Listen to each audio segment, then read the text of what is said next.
We begin by saying that this again is a meeting of individual applicants. Last week we heard some, we're hearing some this week, and next week we'll also hear from various applicants. There was a request for a late application having to do with the trail behind a trail that runs, and I don't exactly know how to describe it, but I'm going to be behind the Kratzley's house, a much used trail that is very swampy right now. And the hopes that maybe we could kick in some money to help that, but the application appears to be too late to be entertained right now, although the notion of supporting that would be a wonderful one. So are there questions from the committee about any of the process that we've entertained so far? I know we will be going back to review each of these applications. And we just need to do a roll call. I was going to just say that. Okay. I was just looking down at my nose. And so we're going to have to go back to that, and that's going to be an important situation. But let's do a roll call first. Tom King. Is that me, Tom Kearns? Sorry. No, thank you, thank you, Diane. Tom Kearns, Select Board appointee. Charles. Present. And your affiliation, Charles? With Concord Housing Authority. Thank you very much. And Sarah? Sarah Grimwood, the Natural Resources Commission. Thank you, Sarah. Appointee. Okay, Paul. Hi, Paul Bohm, Recreation Commission appointee. Thank you so much. Nancy. Nancy Nelson, a Historical Commission appointee. Thank you. And Peter? Peter Ward, Vice Chair and Select Board appointee. And Diane Crowder, Select Board appointee. And John Kratzley. John Kratzley, Select Board appointee. And just to report to everyone on Diane's comment about a late application, the applicants believe they have alternative funding and also understand the timeliness was not ripe. Thank you, John, so much, because I've been worried about it, and it's terrific to hear that they're finding that funding. That's terrific news. Questions from the committee about any work that we've done so far. I know that we will be reviewing each of the applications in the 2 meetings that follow our regular presentations, so that if certain issues are arising, if there are certain concerns that you have, you'll have ample opportunity to address those following the application's proposals. Excellent. And that's true not just for the committee, but for the public. And so just so everybody knows that will be happening, and that's coming up. That sounds Are great. there any other questions or comments from the committee? Paul, good evening. Yeah, quick one. If questions arise from the committee on any application and the applicant needs to present again, is that permissible, or will that clarification be in writing? So once we get into deliberations, we usually do have questions for applicants, and they generally do send in a written response, but we can request that they attend a future meeting. Thank Thank you. you, Heather. That was, I was just about to say, thank you very much. Heather is the expert, so we would always defer to her. Is there any public comment? Is there anything that the public who are attending, among those who are attending tonight, have any comment before we proceed to the applications this evening? Okay, seeing none or seeing no hands raised, let's begin by the Assabet River Pedestrian Bridge construction drawings and permitting, Town of Concord. And we were extremely lucky to have a pretty good view of this one when we were out looking around in the town. So Elizabeth, this is yours. Why don't you start for us? You bet. All right, just to sure everybody sees my first presentation screen is as far as, yep. Yeah, good. Perfect. Okay. So just a real quick background.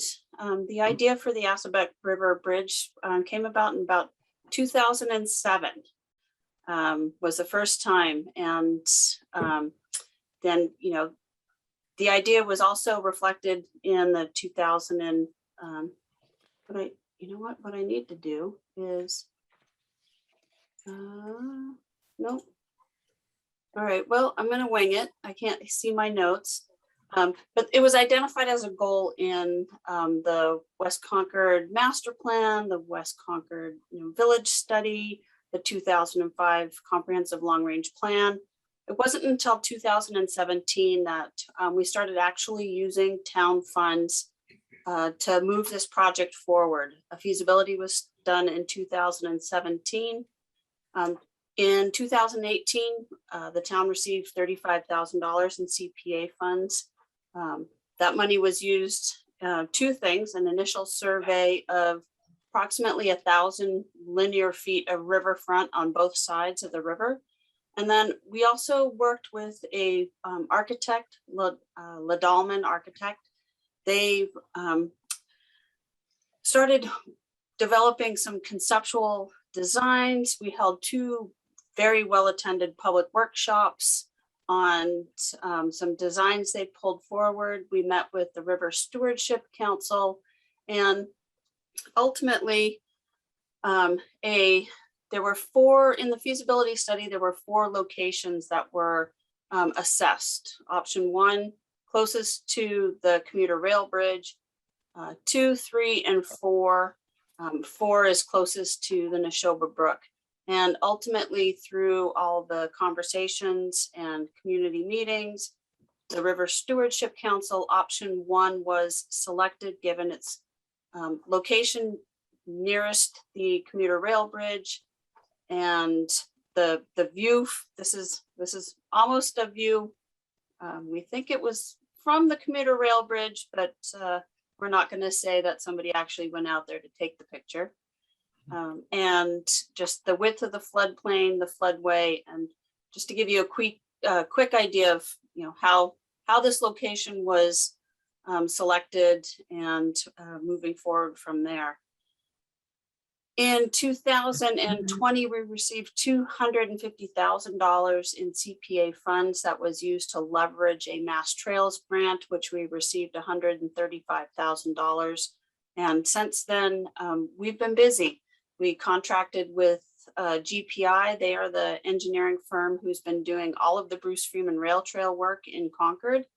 And they also brought in Ladalman Architects to work with them to do all of these things with those funds. So it's moved us now to when their work is completed by the end of this year, we will be at about a pre-25% design phase.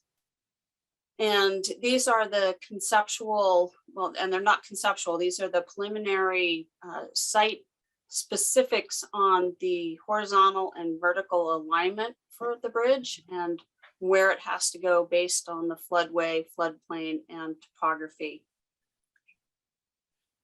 So the next phase is advancing the project from 25%, pre-25%, and going through what is called the Mass DOT process.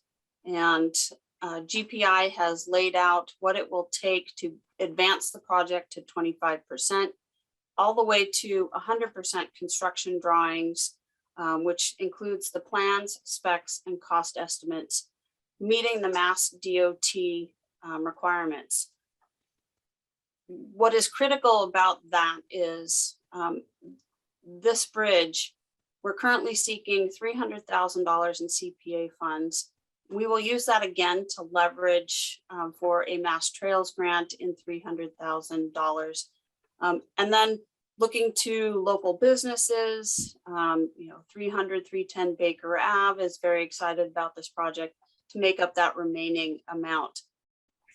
What will be critical, and one of the reasons that this next phase seems to be, $710,000 is a big chunk of change, is that Mass DOT process. It is very labor intensive. It is very specific, and it's very long. It will probably take a year to go through just from 25% to 100% construction drawings. just to get through the Mass DOT process. The reason that during this initial development, it was decided is very critical is if you don't go through the Mass DOT process, you cannot get your project on the state transportation improvement program and get state funding to assist in the construction. It is estimated 4 years ago, it was estimated the bridge was going to cost between $2.5 to $3.5 million to construct. Given materials, cost of labor, prevailing wage, we're now looking at $4 to $5 million to construct this bridge. So getting this project on the tip is going to be critical. We've already worked with GPI. They have submitted the project notification form to get this in the pipeline. So it is on the state's radar. It is, it's in that initial pre-notification segment of the process. So it is a real project in their eyes. So moving forward and having 100% design shovel-ready plans puts us in a better position. It will go in the tip probably 3 years, maybe 4 years out for funding. But for a project, $4 to $5 million on the state transportation improvement program is a very small project in the scheme of things. And projects fall off year to year and get postponed, and then they try to pick up shovel-ready projects and get them moving. So that's kind of what we're hoping for, and that's why we've put in this application for this year. And if there's any questions. Elizabeth, thank you so much. Your presentation is kind of a prototype for a perfect presentation. I mean, it really is. It's so impressive. I mean, it's detailed. It lets us know what you've done, what you're moving forward to do. It's really extraordinarily helpful. Thank you. Peter and Sarah will ask the very specific questions here, but I wanted to say something before that, which is just to say that when we speak in acronyms in this meeting, it's really helpful if we can explain like what TIP is. I mean, I think it's Transportation Infrastructure Planning or something like that, right? Yeah, it's a transportation improvement program. So it's the state's process on how they fund transportation projects. Terrific. Well, for the audience that might be listening, I think whenever we use acronyms, it's helpful to kind of make them clear. Yes. Let me turn first to Peter and then to Sarah for very specific questions. Peter, you want to start? Sure, thank you. Elizabeth, thanks very much for the presentation. This is actually a really exciting project, and it'll be nice to see it come to fruition, although it sounds like it's a bit of a long-term horizon. I think you said 4 to 5 years. But it won't be as long as the Bruce Freeman Rail Trail, I can promise you that. Okay. So I had a couple of questions. One was, I've seen in the application and also prior presentations a number of references to the importance of linking Baker Avenue with the village center, but I guess I just want to sort of put a plug in for Concord Green, because as many of us know, that access from Concord Green along Main Street is just a bit treacherous, especially coming over that bridge. It's narrow, and I don't know how ADA accessible that is, but it seems to me as if this bridge provides a marvelous opportunity for the residents of Concord Green also to access the town center. So I just wanted to sort of put that forward, and hopefully, that just sort of contributes to the significance of the opportunity. Yeah. So actually, we are already in discussions with the owners, the Taurus Group, owners of 300 and 310 Baker Ave, and they will be providing an easement. So where the bridge comes out is a conservation restriction that the town, as part of that conservation restriction, has the right to put in this bridge and a path. Once it leaves the conservation restriction, it's on private property, and the property owners have agreed, and we're working on developing an easement, a public easement that will come from the conservation restriction area, come around. There's a little pond. So if you come up Baker Ave, go over the railroad tracks, and take that first left, there's a little pond there. So the public easement will actually come around that pond to the sidewalk on Baker Ave. So that will, people from Concord Green can, there's a paved sidewalk that goes up Baker Ave, and it will connect and loop you around all the way across the bridge and over to Concord Park Assisted Living and the commuter rail platform. Thank you. Okay, well, good to know. Thank you.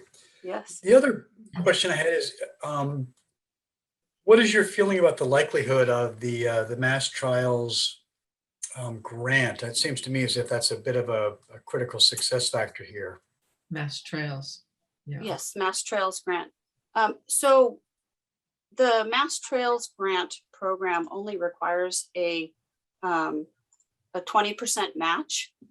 And so our first trails grant was, we had 250,000 and they provided 135,000, significantly more than 20%. For this, again, we're 300,000 should this CPA application be successful, well above 20%. And given just the community support and the history of that community support, I did send an email to the grant program director and said, I know you can't tell me if this would be awarded, but this is where we're at. This is what we've done. This is what I'm submitted this CPA application. There are property owners that are, very supportive and so hopeful to get that gap of 110%. The response that I got was, this is exactly what the Mass Trails grant program is supposed to fund. So she can't tell me if it's going to be successful, but I felt that was from somebody from the state. That was a much more positive answer. So I'm very hopeful. And just given how this connects that employment center to the commuter rail and directly to the Bruce Freeman Rail Trail. What I didn't put in this presentation is when we have sometime between the feasibility study and where we are now, the Central Transportation Planning Staff, that is the state agency that is basically their engineers and experts in all transportation, did it's called a first mile, last mile assessment. And they go out in different communities and do assessments of the physical barriers from, let's say, like a commuter rail station to larger employers or large residential developments within a mile or two radius of that transportation hub. And CTPS did that study for us and specifically said in that study, going on Main Street, that is a very narrow pathway across the Assabet, going all the way up to Baker Ave to get to that employment center, that people are walking on the commuter rail bridge. And so in that study, they specifically identified this type of bridge as a critical link for that first mile, last mile gap. So we kind of, that is also a benefit to being able to get another grant. Sure. Well, good to know. And the last question I had is this, in your presentation, this was the first time I'd seen some specifics around the likelihood of private donations. So have those discussions evolved in the past year?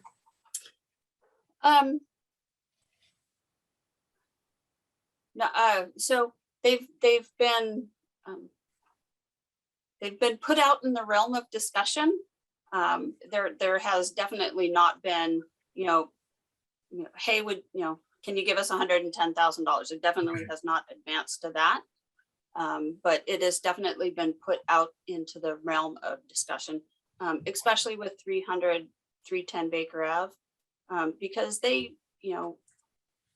that and the hotel, it really is I'm going to say an employer benefit that they can say, here because a lot of reverse commute people from inside the city now coming out, you will now have a safe path to walk directly from the commuter rail to, the building. It is, the architects are looking at how to light the bridge and be respectful to the Assabet River so that it can be used. It gets dark pretty fast in the winter. So I'm more than, hopeful that, there definitely will be support for it. Thank you. Thank you, Peter, for those very fine questions. Sarah? So Elizabeth, thank you for everything so far. It's very clear. I'd just like to start by building on some of Peter's budget questions. So with regards to the Mass Trails grant, this may actually be a question for the committee. I note that the deadline for that is February the 1st, 2022. But if this goes to town meeting for voting, how does that date match up with being able to commit that funding? Yep. So it was the same process as we went through in 2020. The deadline is February 2nd for Mass Trails grant. It takes February, March, April, May. It takes at least 4 months. Okay, got it. At least 4 months to get through that state selection process. The funds do not come, it's the same fiscal year as CPA. Yep. The funds do not become available till July 1st. In 2020, the town did not get the notice to proceed until almost October. Okay, so it all kind of lines up. There's no concerns there. It does line up. It does line up when you get to July 1st. It's just a matter of knowing that it takes a minimum of 4 to 6 months for any grant program through the state for them to award. Okay. So great, thank you. That's very helpful. And then with regards to the private donations that it makes a lot of sense to me that it's going to benefit employee benefits, so there'll be a lot of enthusiasm. But I just wondered how confident you were in the consultant costs of 710, and is that likely to go up? I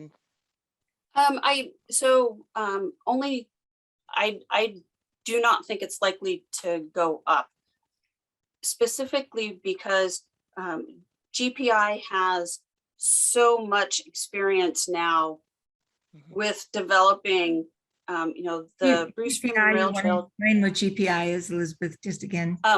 GPI is the town's consultant, engineering consultant, who's been the project manager for the Bruce Freeman Rail Trail. I think it's Greenman Peterson Inc. But they refer to themselves as GPI. Yeah.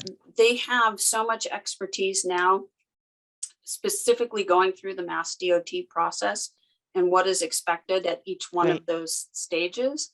And they have much of the required expertise in-house at the, in the company, and don't have to sub out. So they get to manage their costs better. So I'm very comfortable that cost is, won't go up. Great, thank you.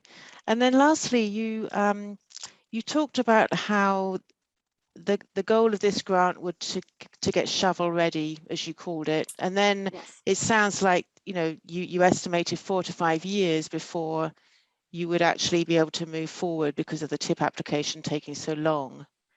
Did I understand that correctly? So it will. So should this application be successful in the Mass Trails and we have the funding, let's say I'm going to go best case scenario, July 1st, we're all ready to go. It will probably take a year to get to that final 100% construction and go through that Mass DOT process. Within that time period, once you get to 75% design, your project will begin to be inserted into the transportation improvement program. It's a 5-year rolling a rolling, I guess, chart of projects in the realm of things. It'll start off, like 4 years out. It's not large enough where I think it has to start 5 years out. It's not 300 million or 500 million. But as I said previously, because it is such a small project, every year that 5-year rolling process happens where in year 2, this project says, oh, we hit this snag and we're not going to be ready till year 3. So they've already programmed those funds for each one of those years. So what they'll do is they'll take another project and move it forward to fill that gap and open up funds from year 2 to year 3 for this larger project. So while I think initially the project would be programmed later in the tip years, I think I think it'll get moved up. Thank you. So my reason really for just wanting to understand that a bit more was I was wondering if there was any possibility that you would be coming back to us for requesting further funding. Is there likely to be anything in between those stages that you would need more funding for, or do you think this is going to be the last application to the CPC? Well, this will definitely be the last application for at least 2 to 3 years as we get through that tip funding phase.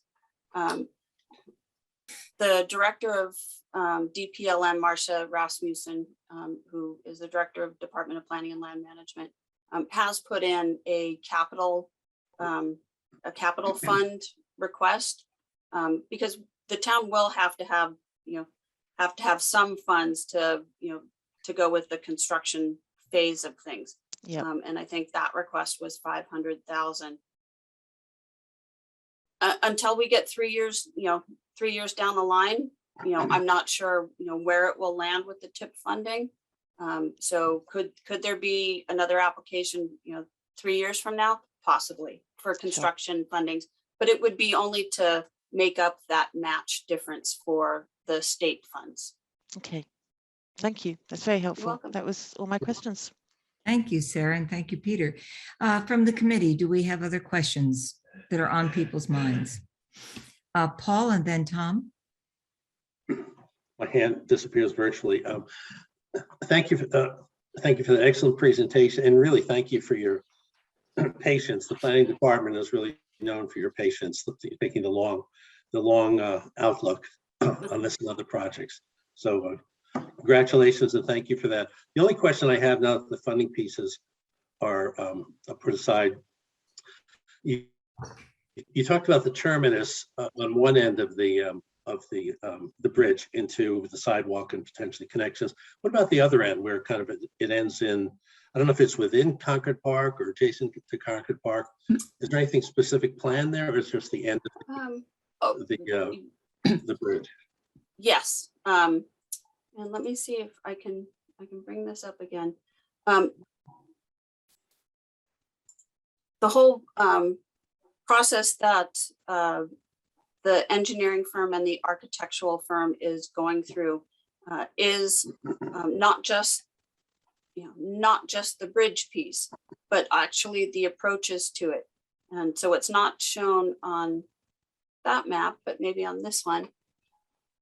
So roughly the bridge comes across here because of the topography.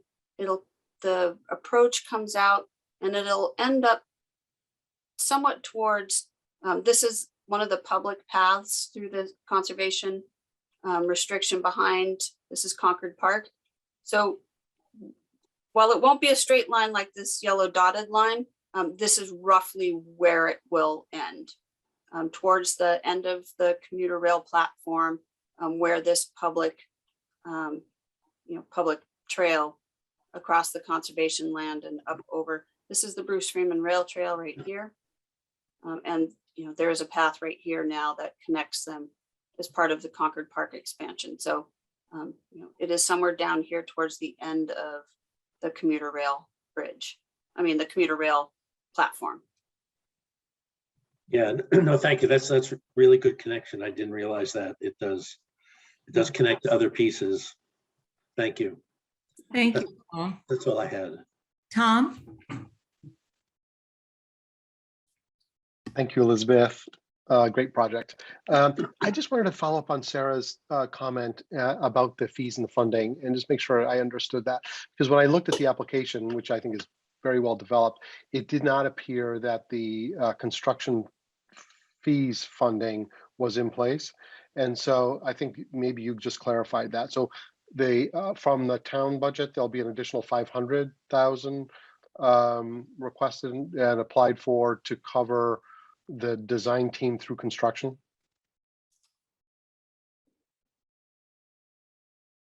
So the 500,000, that's a capital request that was submitted for the town. The town has a capital program, a 5-year program.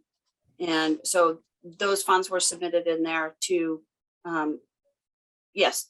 for the construction phase of the project.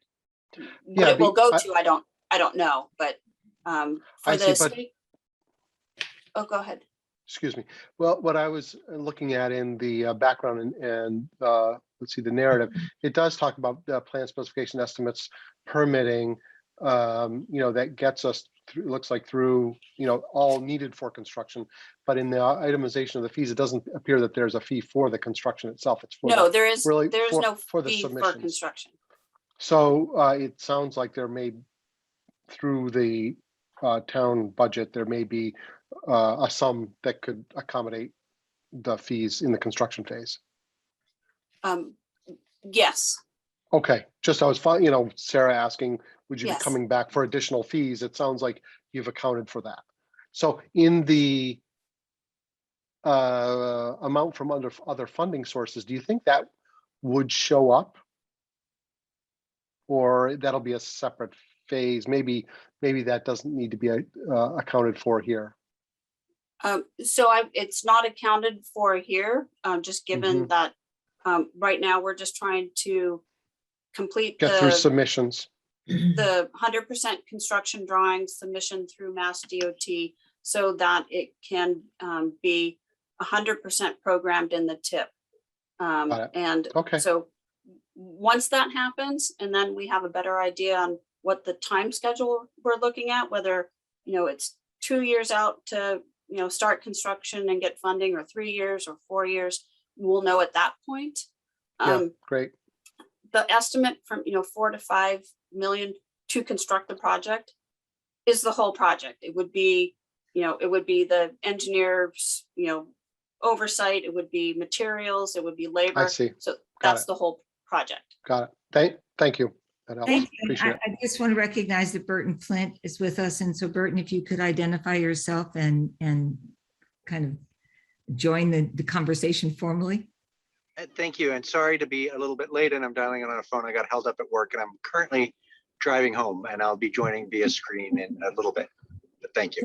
Burton Flint, and you are a representative from the select board. Burton Flint, representative of the planning board.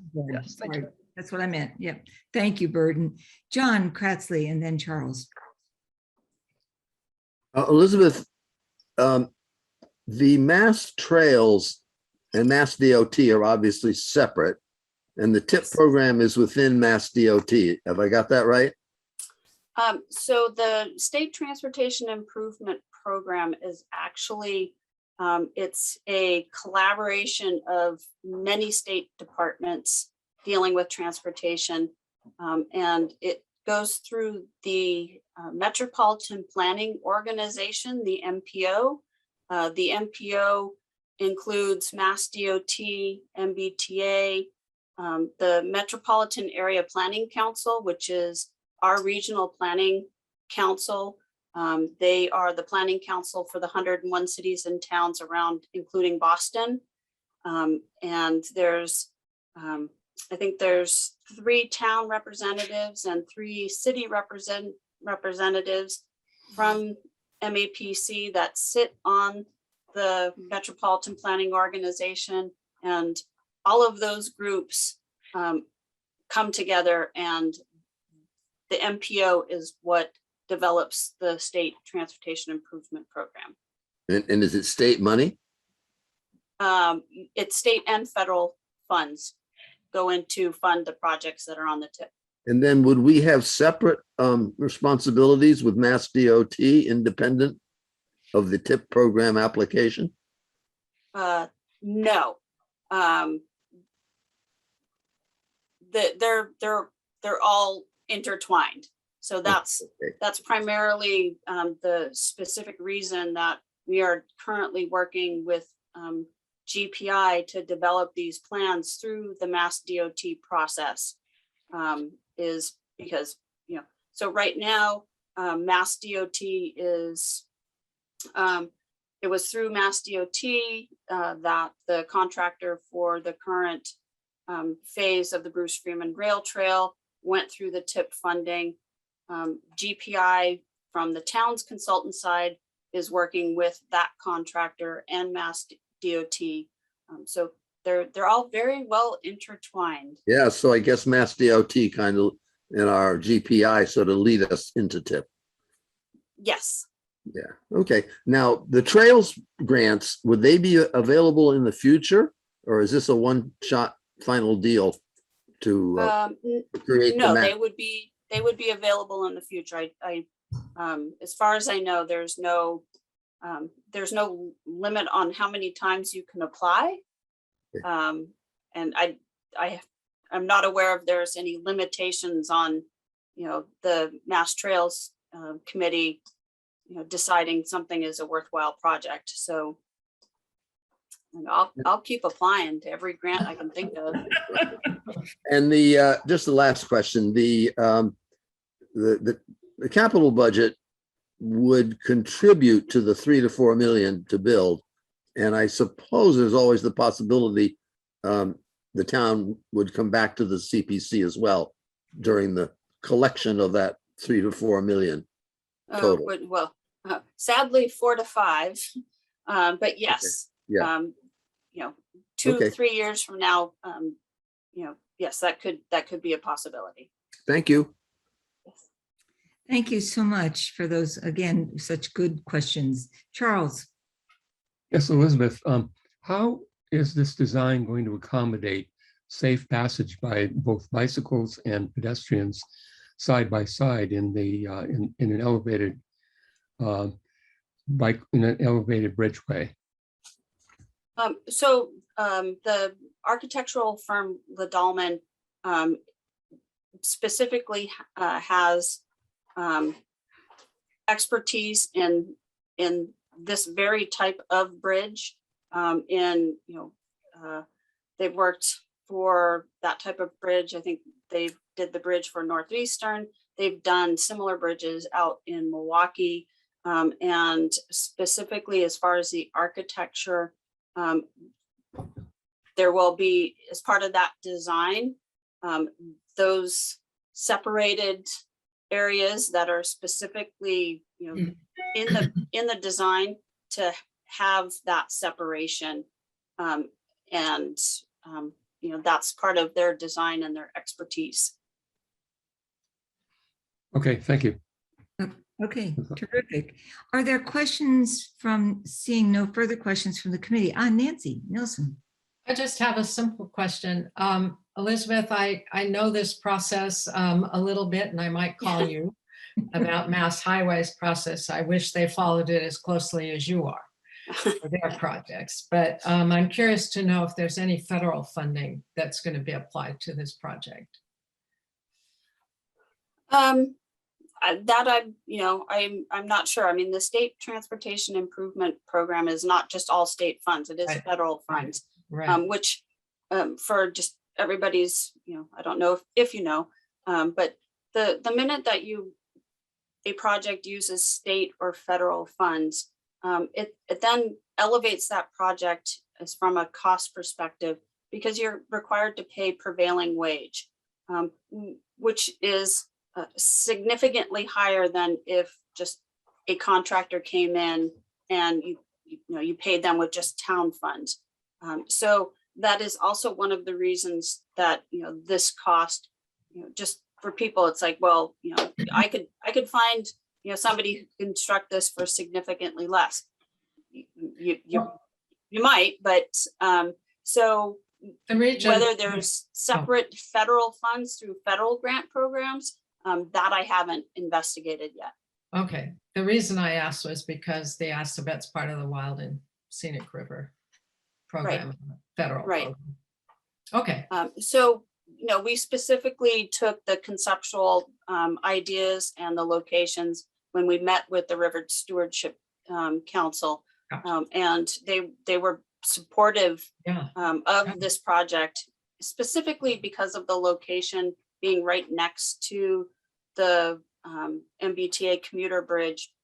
And the side that it's on, definitely less impact, but opening up that section of the river it's really visually. Exciting, actually. So I don't think they have any money, but with their support, maybe there is some federal program that we can apply to.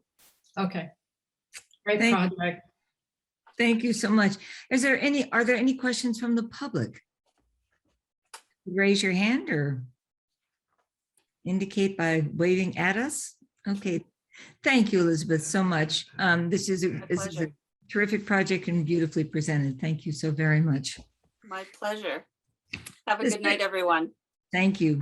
The second project that we're going to be taking into consideration is the Recreation Facilities Strategic Plan, Town of Concord Recreation Department. And the person presenting that is Anna. And Anna, could you say your last name for me so that I don't ruin it? Sure, McEwen. Thanks for having me. I presume, but I wanted to make sure. Thank you. Yes, it's not an easy name. Well, all right. So it's fine as long as I just didn't want to say it the wrong way. Thank you, Anna, so much. Could you, and now would you present? Absolutely. So I'm going to share my screen here.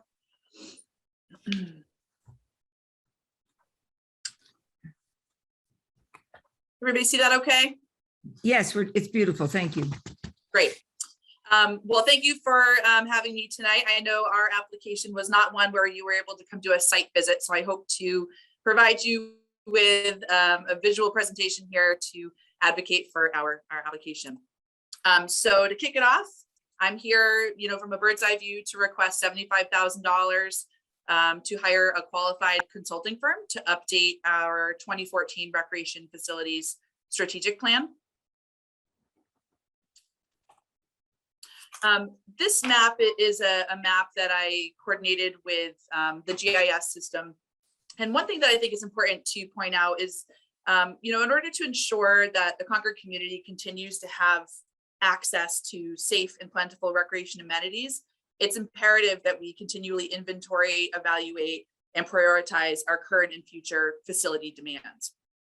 Strategic facility planning is and would be a structured planning process that would help our organization, recreation, as well as the town and other departments within the town, long-term facility plans with organizational goals and plans. The process is, of course, data-driven, defensible, and it's a high-level look at what facilities and solutions are needed for us to achieve said goals. So looking at this map, it's clear that Concord's recreation amenities are spread throughout all corners of our community. The map highlights specifically the town's recreation center, the community center at Harvey Wheeler, the town pool, as well as the town beaches, town parks, and shared parks and conservation spaces. Concord has an impressive number of active and passive recreational assets, and we hope to better capture those current conditions and create some recommendations for future planning within all of these different asset areas. The last time that this plan was published was 2014. And a lot of really great things have happened in thanks to that plan, and that's what we'll get into in these next couple of slides. So the 2014 plan, if any of you have done some light reading and read the document, it has provided the town with a really great strategic direction for recreation planning. It's been referenced by multiple stakeholder groups, including Public Works, Natural Resources, Recreation Commission, you all, the CPC, the town manager's office, planning, you name it, people have accessed that plan. The plan itself ended with about 29 recommendations for facility improvements. And to date, 62% of those have been met. And many of the remaining are ongoing needs that we'll continually be addressing over the years.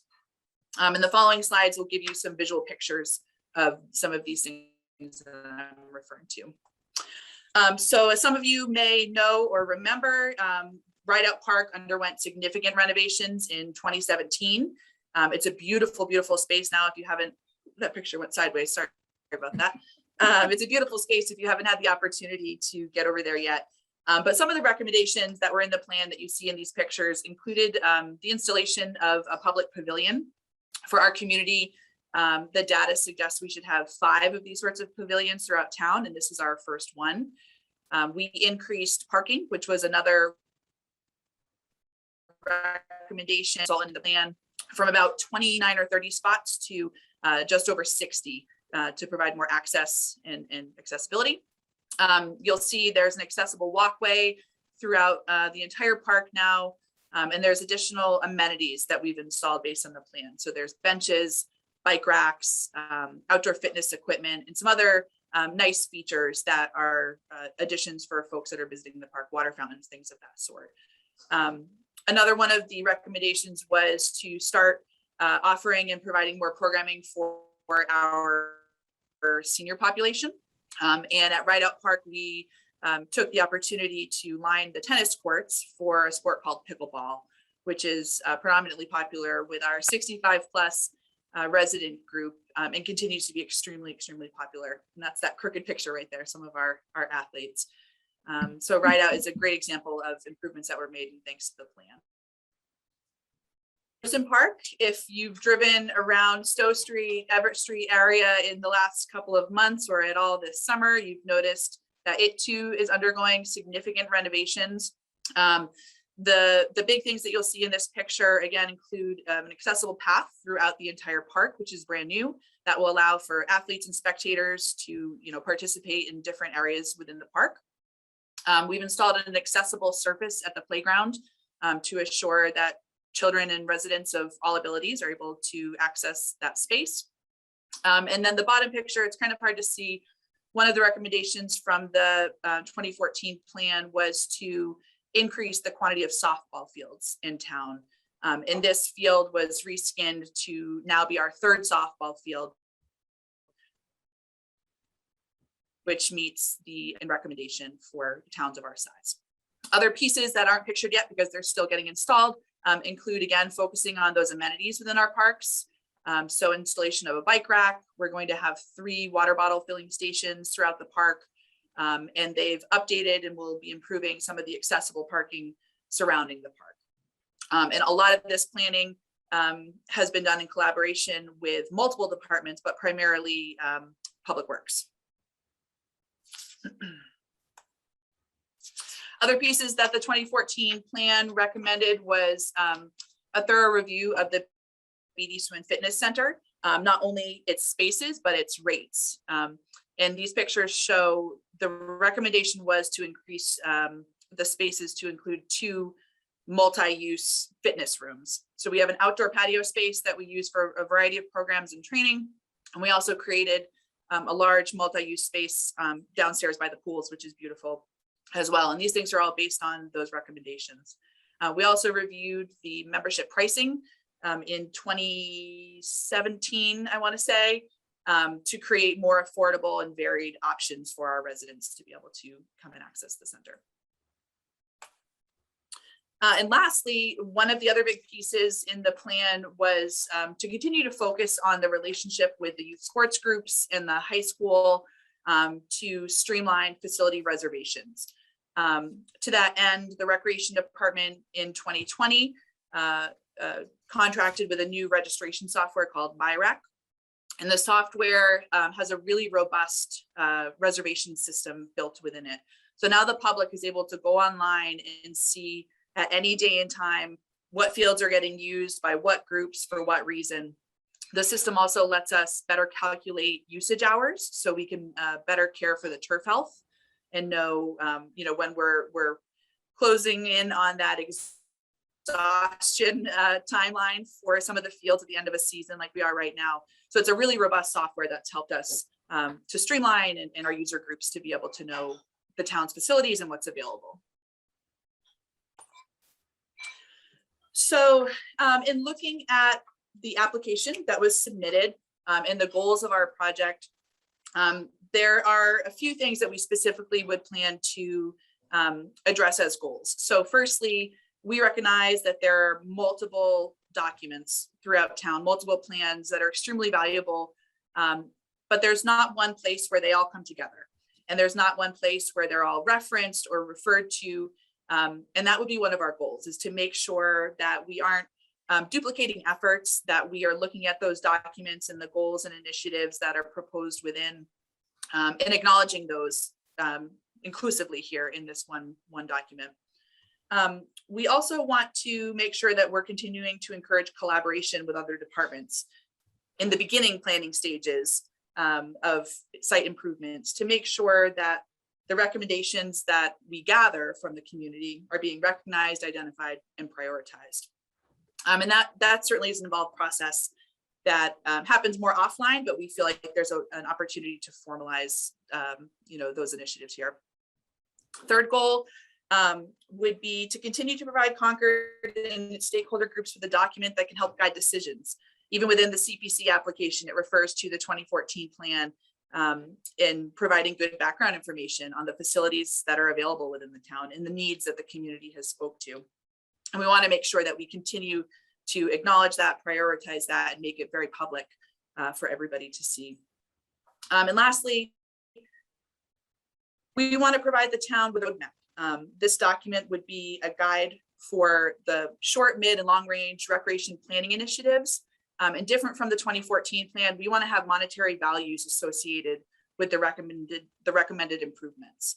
So town leadership could look to and refer to this document and see realistically in 2022, what the price tag would have been for an improvement like this, so we can better make determinations on those projects. Anna, thank you. Oh, you finished? Keep going. Sorry. Yeah, I have a couple more. Sorry. No problem. So the project budget, again, is $75,000. It would be a competitive bidding process, of course. You might be wondering why that number. In 2014, the plan that was developed and funded by CPA was about $30,000, and it was not nearly as robust of a document as we're envisioning this go round. Comparatively, the town of Wayland did a recreation facility strategic plan in 2016 that cost about $54,000, and the town of Dedham $75,000 in 2017. So there's a variety of reasons why we would anticipate that 75. The other piece that, again, I'll just touch on briefly is the scope of work. So of course, you'd want to know, what are we going to be asking this consultant to do for $75,000? The Recreation Commission has worked very hard, has a couple of members who have dedicated time to really digging into this discussion and drafting a proposed scope of work. And that's what these next pieces are. So you'll see here, the first section that we would have the consultant focusing on is the community input planning. So before we even talk with the community and gather their feedback, their ideas, we need to really understand what the town already knows. What are our assets? We talked a lot about that with the Recreation Commission as well. There's not one inclusive chart of all recreation assets, active and passive, and who manages those spaces. There's not a document like that. So we'd want this person to really collectively create that. And then we would want to make sure that we're looking at, the different areas programmatically that have arose since the 2014 plan and seeing, the changes there within. We also want this person to research ways that the town has collected valuable data like this before. So we don't feel like there's a need to recreate the wheel if there's been a commission or department that has done this really well, whether it's in-person forums, online surveys, things of that nature. So we're going to be asking this person to reach out to different departments within town to gather some feedback on what's worked well to make sure that we truly have a robust response to the data collection. The second portion of their work would be the data collection itself and the facilitation of these community information collection forums. You know, and with that, we would want this person to do, again, a robust outreach. So we would be looking for in-person public forums this go round, which did not happen with the 2014 plan. It was just an online 2-week survey. We'd be looking at various days and times, various days and locations, making sure that we're recognizing diversity, equity, and inclusion needs. So having translators available, ASL sign language translators as well. So just truly making sure that we're welcoming and including every resident in the opportunity to discuss this. As well, of course, we would do an online survey and publicize it in different ways. We'd have this person meet with various towns and committees. And ultimately, you know, do a SWOT analysis with all these different stakeholder groups. The third section within their scope of work that we've envisioned would be deliverables. So along the way, we would like to see written summaries and reports of all the forums, all the discussions. So we have a paper trail of that, which we don't have from the first plan. So we could reference these documents and go back to them to help identify new themes or areas for review. And of course, this person would be attending recreation commissions and other commissions meetings as we felt necessary. So a lot more time and hours involved with this plan than the first plan. And then the written plan. So we want to see, you know, an environmental scan, what's going on, more than just a demographic review, which the first plan did quite a bit of. We want to know more about our community. So what's the pulse of the town manager's goals? What are policies that might be changing within town that could affect these sorts of decisions? So really a thorough review, summarize the community input process, develop really clear metrics for evaluating progress, which also is an area for improvement from the last plan. So who's responsible for checking that we are meeting goals? Who's this going to get reported to?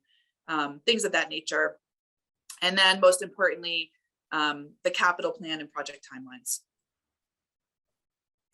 To this end, the potential plan sections that we're envisioning would encompass all of those things. So an introduction, methodology review, that community snapshot with the environmental scan information, an asset review, community data collection, summaries,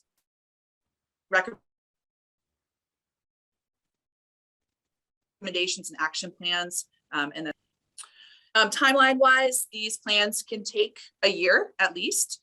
So this is what we would be looking at. If awarded CPC funds, May of 22, we would begin to solicit requests for proposals in June, with consultation work beginning July of 22. We envision that the first half of the year, we would be drafting the plans and the conversations with this consultant for implementation, and then creating the actual final plan for town manager approval in April of 23.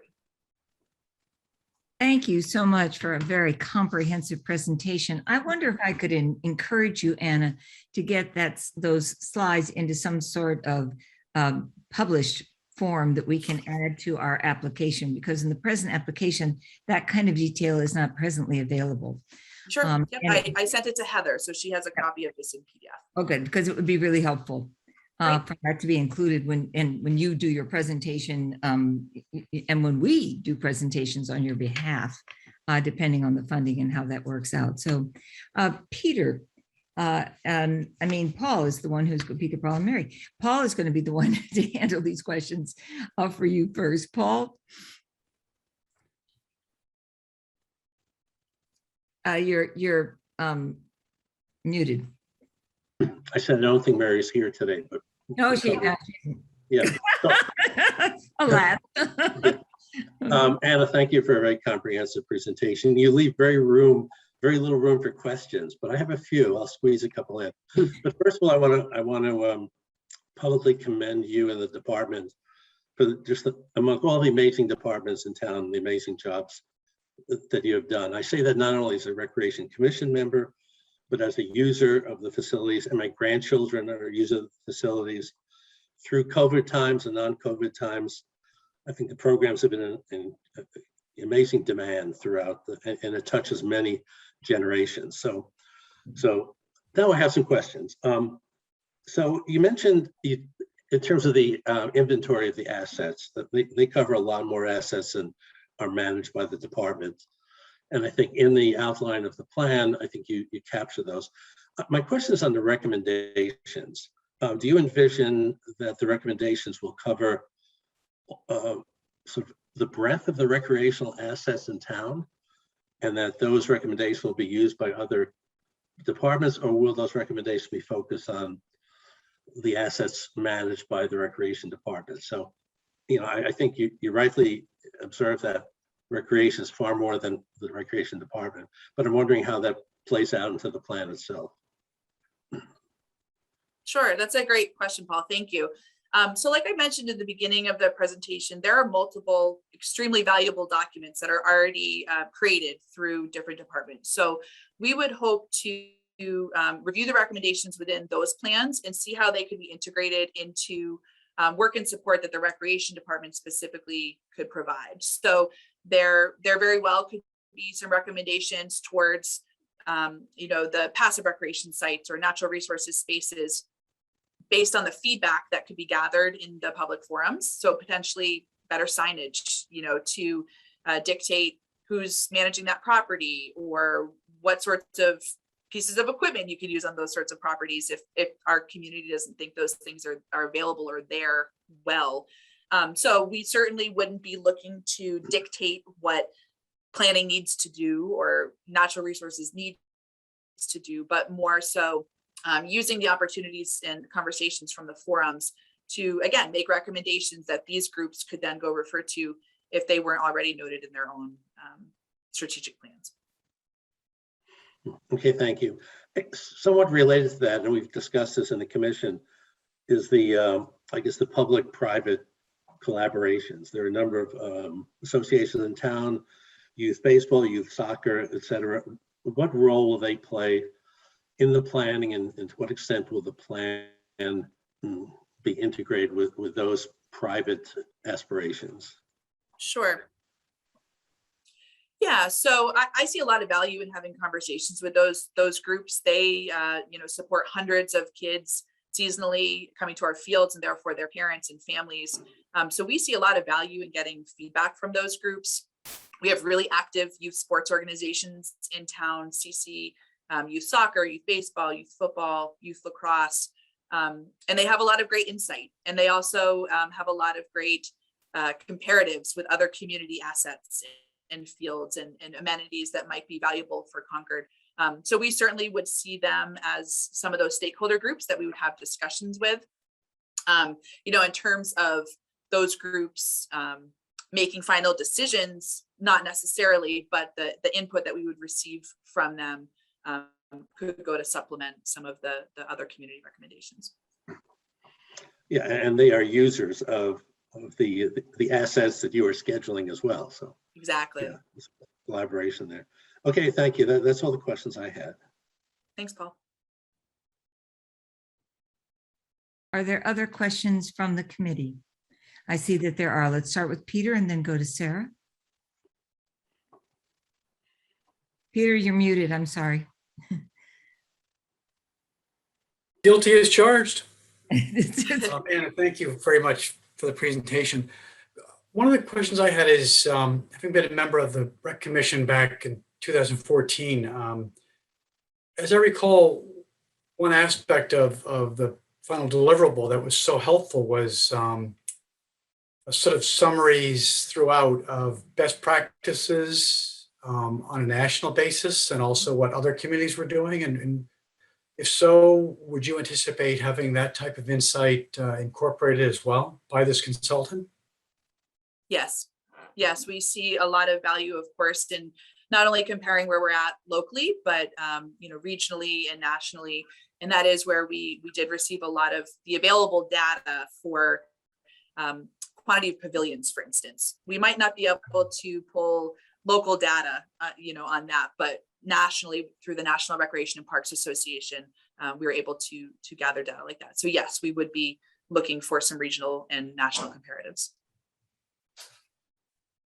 Thank you. Thank you, Peter. Sarah?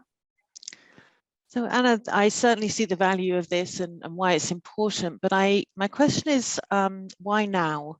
So you mentioned that you're still implementing recommendations from the last 2014 assessment that you had, and I wondered, when you did it in 2014, did you agree that you would want to do it again 6 or 7 years out, or is it just the time is right? And I also wondered how this might link to Envision Concord, and whether there's a reason to pause and wait until you learn more about what comes out of that first. Sure, great question, Sarah. Thank you.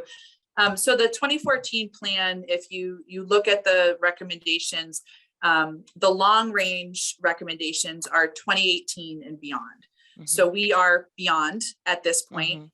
I did do some regional research on other communities that have plans and the time periods that their plans typically cover. And that averaged about 8 to 10 years. So we are right in that sweet spot where the community has changed enough, the assets have changed enough that it's time to start exploring. It also is important to just recognize it could be another year before we even get started on this. So, right. So kind of a perfect timing, and the plan is, coming to a point where it just needs revision. Mm-hmm. And then in terms of the overlap with Envision Concord, I think it's I see it more as a benefit that the plans could be available simultaneously. Envision Concord is a really, really wonderful in-depth document that helps to put multiple departments on initiatives and goals and these big ideas. And it has naturally encouraged different departments and commissions to collaborate. And that conversation has been started, and people are energized right now because of that plan and some of the recent select board initiatives. So I think it's a perfect time to look at that document. And again, maybe help point out exactly who could be charging forward on some of these goals. So we see it as an opportunity that both plans could be, implemented simultaneously. Great, thank you. And I also, I believe, Anna, if I'm misspeaking, please correct me, but I believe there's been some change in terms of leadership in the Recreation Department, and that when a new perspective comes in, I think an opportunity to review and rethink things is always valuable. And so you can't say that, and you can't toot your own horn, but I think you represent a healthy and vibrant perspective, and thank you very much. Thank you. Are there other questions from the committee? Are there questions from the community? Anybody who's observing or part of this discussion that anybody would like to ask? Okay, seeing no hands raised. Thank you, Anna, very much. Thank you all. Our next project that we're looking at is the treatment and prevention of cyanobacteria blooms in White Pond from the White Pond Advisory Committee. And Beth, are you going to be presenting? You're muted.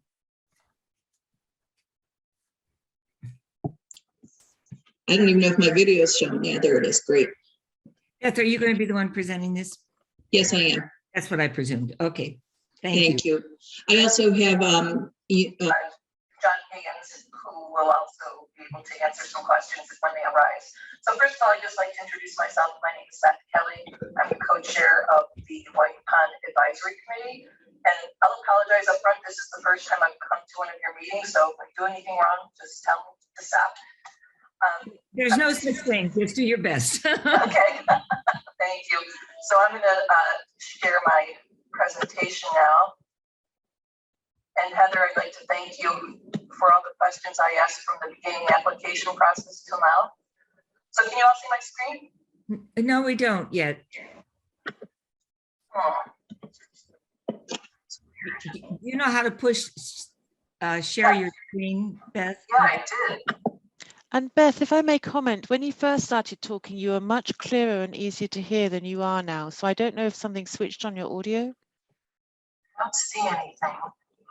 Well, you're now kind of underwater. Mm, How about this? that's better. Thank you. Much better. Thank you, Sarah.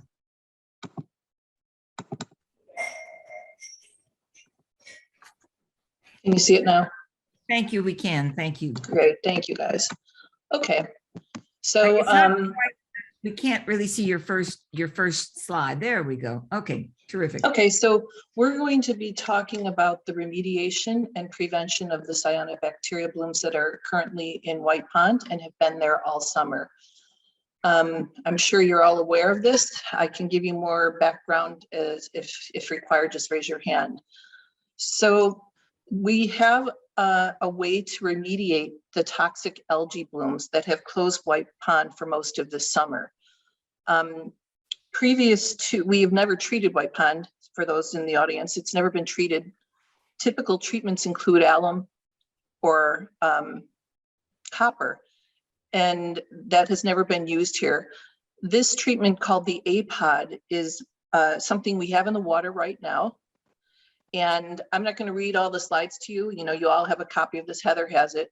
But John Higgins has a National Science Foundation grant, and we were able to have a trial funded by the NSF, and John doing work along with a limnologist who's studying the bacteria, et cetera, at the pond. And we have evidence, and we're going to show you some of that these cyanobacteria and their scum layers could be efficiently controlled and removed to limit the health risks to people who swim and people who visit the pond. So the White Pond Advisory Committee has been very involved in trying to get volunteer groups together to determine what is causing these, what adds to these. But the first thing we need to do is get to a place where we get rid of what's accumulated over so many years. And that's why this APOD we're recommended to be funded for next summer at least, to do that. So then the root causes of what would cause new blooms would be able to be understood. I might add that we are working in conjunction with the town. We've had meetings from the water quality perspective with both Delia, Kay, Susan Rask, to talk about a water quality testing program that we would like to have budgeted, through the town for next year, because we haven't been doing the water testing except for coliform testing, which is not an indicator at all of cyanobacteria. And I don't want to go too far into the science because I'm not sure, but again, questions later. So we believe that White Pond should be preserved for the swimmers, for fishermen, for all the people who come and visit, walk around. And as you may know, Thoreau called White Pond the most attractive, if not beautiful, of all our lakes. People have learned to swim here. In fact, John, who will talk later, learned to swim here. People just love White Pond and Walden both. And fishermen say that it's been one of their preferred spots as well. There's been multiple studies and community reports which have called for an action to preserve the pond's water quality. And we recently, White Pond Advisory Committee, published our vision report. It's been given to the select board, and we will actually have a meeting with them early November. We're on the docket with them. And the White Pond vision talks about improving water quality, water testing, and people management. So it's really important that all these things happen together with the residents, with the White Pond Advisory Committee and the town. So this application targets improving the water quality through the removal of these toxic blooms. And again, I've got a little hot link there. If you're interested, you can see proof of concept and more about the mechanics of this APOD. And I'll explain. NSF is National Science Foundation, and HAB, which you see, is an acronym for harmful algal blooms, just so you know what that means. So we're using the APOD. I'll show you some pictures in a minute. And again, it's a safe device. It's not going to have any long-term deleterious effects on the pond. One other thing we added, or John added, as after discussions was they added a thing called we're calling it a zooplankton refugee. Because the zooplankton were basically being diminished in our pond for a number of reasons we don't know. Some people think that that's due to fish predation, but you need zooplankton, healthy zooplankton, to keep things like cyanobacteria and algae in control. So that was another benefit of this APOD, and we would continue to use it right now because the zooplankton are growing within that sanctuary very well. Prevention of new nutrients is also critical, and that's what I kind of alluded to when I talked about the White Pond Advisory Committee. And we've identified a number of inputs that will be addressed, including septic, fertilizer, things like that. And these all are going to require coordination between all interested parties. Here, if you haven't seen this, is a picture. I took these August 18th. That is the beach. You can see the lifeguard chairs. That's not an atypical look. It doesn't always happen at the beach. The picture next to it is actually on the north end of the pond, directly across. And so the bacteria and the scum that you see can move, and they do move. But I can tell you that since 2017, we've seen blooms almost daily. And just because you don't see an active bloom like this, and it's moved over to the other side, for instance, Thoreau Cove, doesn't mean the water is safe, because without testing, you don't know if it's really safe. But anyway, that's a picture of what it looks like. The next slide shows this APOD trap in place right now. If you'd been around the pond, you may have seen it earlier in the season by the beach. And John recently moved it over into what we call the Thoreau Cove area. And you can see the left picture is one day, October 13th, and it shows the pod. You can see that thing on the bottom, Zoop farm. That's the zooplankton farm I mentioned. And the numbers are, you see the PC number, that's for phycocyanin, and that's just one of the measurements they use. And then they use this RFU. It's another calculation. And these are what are used to kind of look at the mass and how prevalent the cyanobacteria are. So you can see, if you can read the numbers in various parts of the trap, there's one right in the APOD trap that shows it at 106 RFUs, PC 106.11. And then the very next day, there's like a thousand-fold increase to 131. What that indicates is that the trap is working. It's collecting those harmful bacteria. And that's what we want. And that's why we want to get this thing in the water next year. So we're going to be able to maybe swim and not just be worried about what's in there. So this proposal supports the viability and user experience of the Town Beach project, which is also in play here. Nobody could swim at the beach this year. It was a real shame. So the beach project, as some of you may know, does include some work on drainage for runoff, which has been an identified source from various reports of problems. Runoff erosion is a problem, but that beach project and the funding for that only includes 1,200 feet of the shoreline of the beach. We need, the APOD is going to treat the entire pond, not just a beachfront. So there's multiple things that need to be done and need to be worked on. The reason this meets the goals of the Community Preservation Act is because it's protecting the water resources, it's going to improve the quality, it's going to protect the pond, and also for recreational purposes. The budget for 1 year of remediation will be approximately as stated here. Cyanobacteria remediation will be $30,000. The disposal of the cyanobacteria, we don't have a firm number, but it will be no more than 5,000. Because it's toxic, you have to have special disposal for it. And then we would ask Higgins Engineering to prepare a final report for us. So we have a total of $36,000. And in relative, if I could compare it to other treatments, I've talked to people at different ponds in the area, Tully Lake out in Athol, Massachusetts, that are using copper and alum. These costs are, like 10 times less than any of those, and plus they're safer. So I think the cost is, very, very reasonable and not a lot.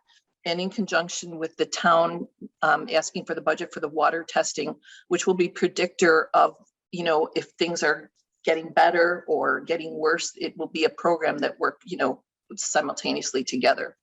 So that's kind of the big picture. I guess what I'll do now is just open it up for questions, and if you need clarification or back to any slides. Thank you very much. And Beth and Jonathan, will probably, if you could stop sharing your screen now, Beth, that would be just terrific. Thank you so much. I have a couple of very quick questions, and then we'll turn it over to people who are concentrating on this particular project. You talked about the nutrients that come from fertilization.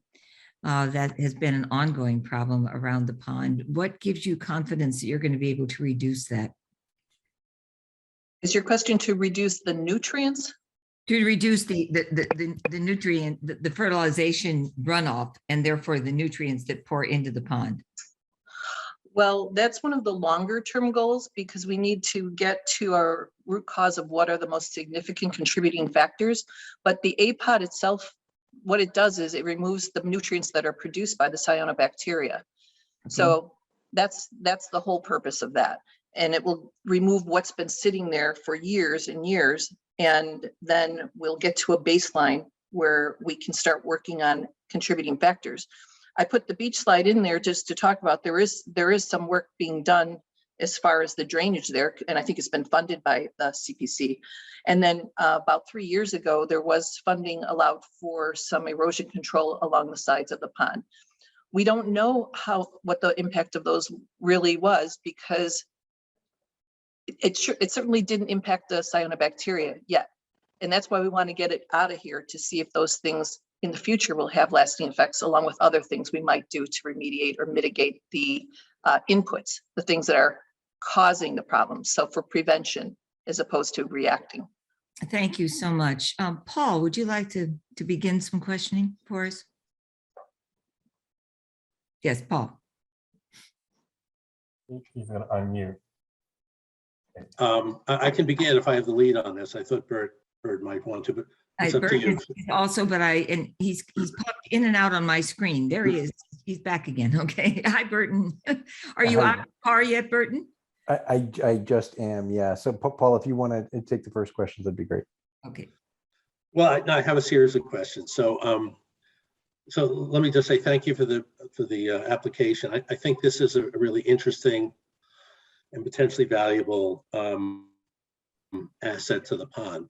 But so I have three types of questions here. One is a sort of process and budget question, and one I have some questions on the technology. But let me start with the sort of strategic questions. I'm glad you mentioned that you had a White Pond vision document before the select board. I didn't know that, and I'm not sure the committee knew that. But and that's important, because I think the remediation, what you're proposing here, Beth, is part of a larger solution. I think you acknowledge that. And it would be very useful in the proposal to kind of frame the whole picture and what piece of this is there, because there's a lot of prevention. You title the application prevention and remediation, but indeed it doesn't cover a lot of the prevention of source control, which is coming into the pond. You're right. Which is the major source of the nutrients. The cyanobacteria don't produce phosphorus, they use it and they put it in the sediments. And so that's cycling, you're reducing that. So I think the application may be mistitled, because it's clearly remediation, but I'm not sure it only covers part of the prevention. But my main question there is on sort of the total vision and the strategy, because there are lots of departments and lots of pieces and lots of needs here for the pond: testing, source control, remediation. And I'd like to see this application put in that framework quite explicitly. So that's a suggestion to strengthen the proposal. Part of that, I'm a little curious why there's no co-applicant on here from any of the town, from NRC or Susan Raskett Health, because clearly there are implications and very important stakeholders here, and it's just not clear how supportive they are. Perhaps there's legislative support coming, but there's no co-application. I have a few other questions, but let me stop there and just if you have any reaction to. Yeah, so I'll answer the second question first. I talked to Delia about this. There was a deadline for the CPA, and we had just finished a really long and lengthy process with the vision document, and time was of the essence. So she didn't think it would be possible to get this application in on time. And I said, well, we'll work on it like a thesis and try to do it. And we know, and we talked about this, that it would eventually probably be budgeted under her. But I can tell you that in time, and she didn't have time to do it. So part of our goal and our mission is to protect the pond. And so we took it upon ourselves to do that. I saw now on the website that there's letters of support, and I talked to our select board liaison this morning actually too, and I will certainly ask Delia and Susan if they could provide a letter of support, and maybe that would be helpful. But certainly this is a collaborative effort, and they're coming to our meetings most times and are aware of these things. And like I said, in tandem, we have to have the water quality testing program we're right on board. Susan Resk knows that, and we're helping and helped to create a budget for it, just that.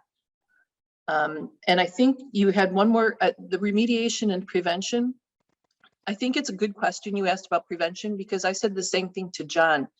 And maybe John can talk a little bit about prevention, because the cyanobacteria themselves are part of the problem with the nutrients, not just those other things. And maybe John, you can explain that a little bit better. Yeah, so the cyanobacteria are an artifact of like the past decades of just focus of nutrient addition to the pond. And so the biomass of cyanobacteria just progressively increases as more nutrients are available, and they eventually just continue to grow. But they also hold on to those same nutrients. So they really are the largest uncontrolled source of nutrients that's available to them every year, because they reuse the same nutrients. They don't make nutrients, although some can fix nitrogen, as you may know, but in terms of phosphorus and sulfur, which is also a nutrient, they actually reuse those same nutrients within their bodies and cells each year, and just reproduce and come back. So taking them out is taking out the decades of all those little sources of nutrients from people using the beach and stormwater runoff down the roads and things like that.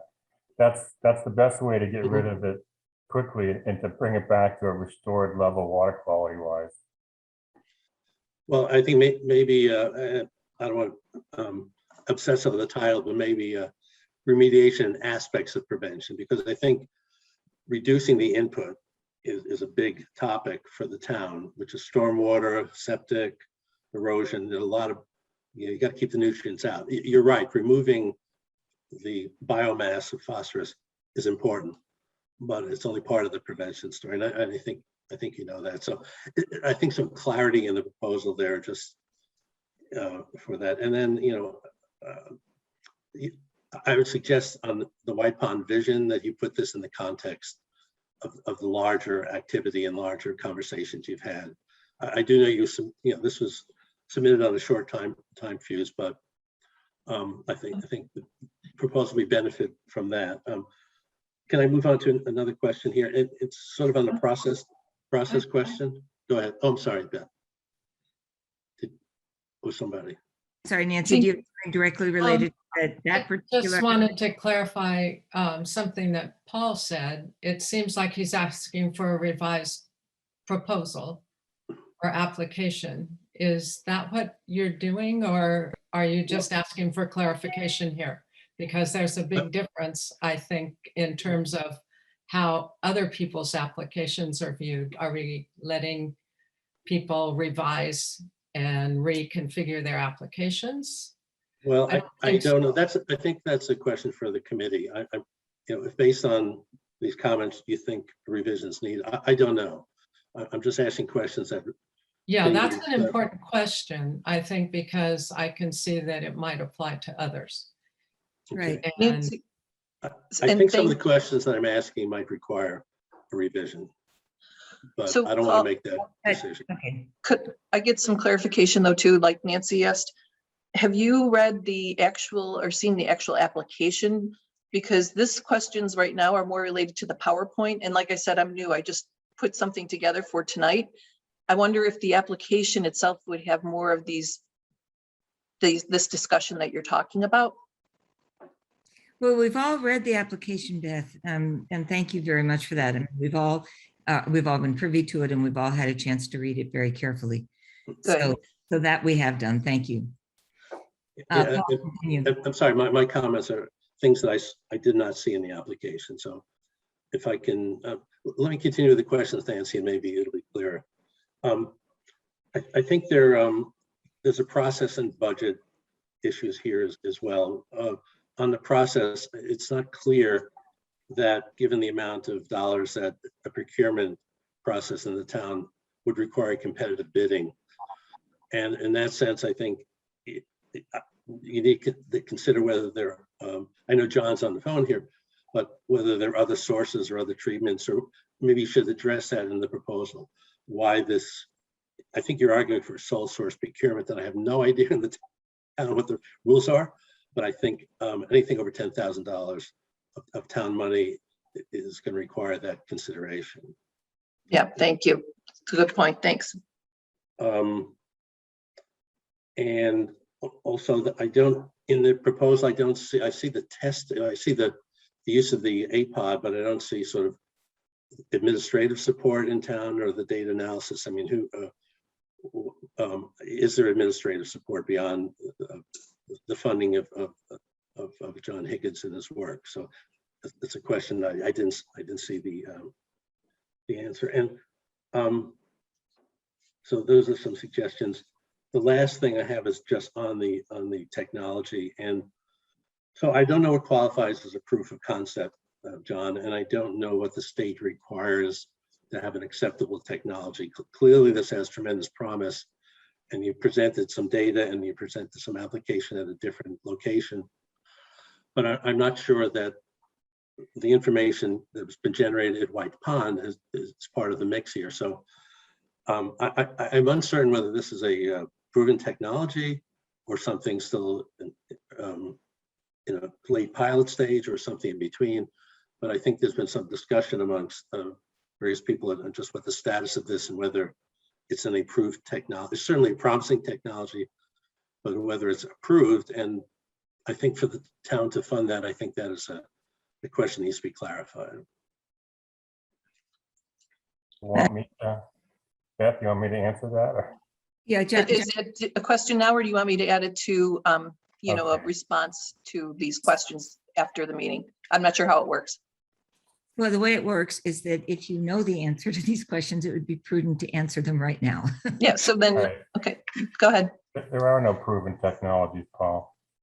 No, there's no one at the state that approves a technology versus another. Now, for the list of technologies and treatments that people do use, they have more documentation that they don't work.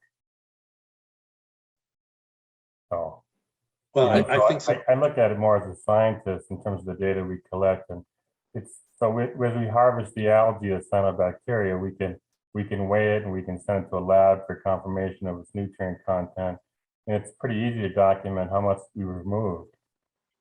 That's pretty easy to prove. Yeah, and John, this is less of a scientific question, more sort of a bean counting kind of thing. Yeah. When you say it's a proof of technology, I think either that should probably be defined at some point for the benefit of the town and the select board and the town attorneys who are going to have to review all these applications. And that's the answer. There actually are no proven technologies. For this. I mean, there are technologies that people use, but there's no stamp of approval. Well, generally accepted as a standard. Well, it is innovative, Paul. So that's, I mean, you can't, yeah. So we have data that, you know, as a scientist, you have to look at it and say, yeah, okay, what is it that they're doing? It's a physical removal process. And if they're physically removing it and you can weigh its mass and its nutrient concentration, is that sufficient proof? And I would say it is. And we do have proof of concept reports out there already for that. And we've already done that for White Pond as part of a field trial. So if that helps you, Paul, so that's the feedback I can give though. And I actually looked into that. I said, you know, is there someone at the state level that approves these? Because that's who I want to do field trials for. right? I mean, that's, there isn't anybody, so. There are several ways of doing this. There's an independent review and to give opinions to the town. I'm not sure how to, I just put that out there as a potential hurdle when this goes through final reviews. I don't know, but. Thank you, Paul. Do you have another question? I don't. I think it's quite enough. Thank you. Thank you for bearing with me. They've been important questions. Burton. Yeah, thank you. Mine are sort of procedural, and Heather, if you have insight on this as well. I don't recall seeing prior application from one of the town committees like this, and I don't know whether the advisory committee has spending authority or a way to manage the payments and so forth. So I would assume it's sort of acting on behalf of the town. The town is cutting the checks. The town is getting the proposal and accepting the bid and so forth. Yeah. So if you could speak to that, Beth or Heather, if you're familiar with this precedent for this. Heather, do you want to go or me? I'll let you handle it because I don't know who staffs your board. Okay, so we asked that same question, thank you, about could the WPAC even submit an application? And yeah, like that's when I had the conversation with Delia. The monies would probably be going through her department or Susan's anyway. We don't need to be part of that process. We just want to get the process and the testing to, to commence and to get it on the table. So there was research done to make sure it was acceptable for anybody to put in an application, but we would not be wanting to handle the money. If we had to, then we'd have to figure that out. So it's a good question. I would assume it was going to go through the Natural Resources Department. Okay, so really the applicant in terms of whom the party that would be funded is the Town of Concord Natural Resources Department. So you've put together this application because it's your subject matter area in terms of the town committee. But you had made reference to letters of support. Is that and I took a quick look on the website and I didn't see it, and I may have been looking in the wrong place. Is Delia going to be available to speak on behalf of this or describe what her involvement and management of the project would entail? You might have missed in the beginning, Burton. I said this is the first time I've done this. So, and I looked on the town website and saw that some of the applications had letters of support. So I talked to our liaison on the select board this morning and said, oh, I just saw that. Should I be asking, would that be helpful? So that's an action item for me to actually ask for those letters of support, which I really just realized today, and I will actively work on getting those. Okay. Yeah, I think in particular, well, a letter of support is great. I do think it would be great to be able to have Delia, and I'm sure she'll be coming before the committee on other matters, or I know she would be, but have her speak to what the Natural Resources Department and what their involvement would be.